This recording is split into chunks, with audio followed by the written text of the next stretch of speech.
ఒక చెన్నకేశవరెడ్డి, ఒక ఇంద్రసేనారెడ్డి, ఒక సమరసింహారెడ్డి, ఒక ఆదికేశవరెడ్డి, రాయలసీమ రామన్న చౌదరి, ఇవన్నీ సినిమాల డైలాగులు ఒకటే తాన కలిపి వింటే మనకు ఎట్లా అనిపిస్తుందో ఇప్పుడు అసెంబ్లీ సమావేశాలు చూస్తే అట్లనే అనిపిస్తున్నది. మరి ఏ లీడర్ కొట్లాడుతున్నాడు ఏం సంగతి ఓసారి అరుచుకొని వద్దాం పండి. మనం గల్లీలో కొట్లాడినట్టే లీడర్లు అసెంబ్లీలో కొట్లాడుతున్నారు.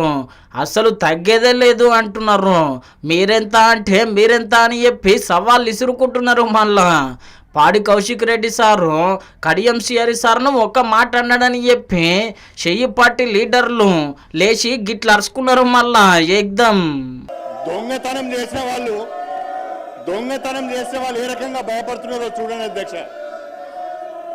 ధరణి అడ్డం పెట్టుకొని వందల ఎకరాల భూములను కబ్జా చేసిన వారు సిగ్గు లేకుండా ఏ రకంగా అరుస్తున్నారో చూడ అధ్యక్ష.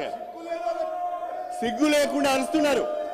గౌరవ ముఖ్యమంత్రి గారు నిండు సభలో బాలానగర్లో కంపెనీ యజమానులను బెదిరించి ధరణిని అడ్డం పెట్టుకొని వందల ఎకరాల భూములను అధికారాన్ని అడ్డం పెట్టుకొని సొంతం చేసుకున్నారు.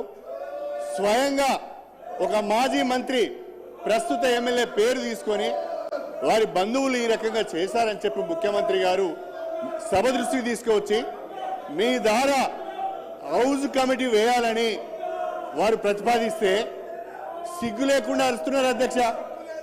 నిజంగా నీకు నిజాయితీ ఉంటే, నిజంగా మీరు తప్పు చేయకపోతే హౌస్ కమిటీకి ఒప్పుకోవాలని చెప్పి నేను కోరుతున్నా.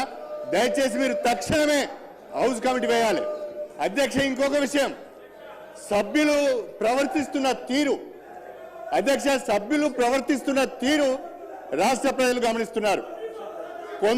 కొంతమంది సభ్యులు సిగ్గు లేకుండా శాసనసభ్యులు అనే విషయాన్ని కూడా మర్చిపోయి అరుస్తున్నారు అధ్యక్ష.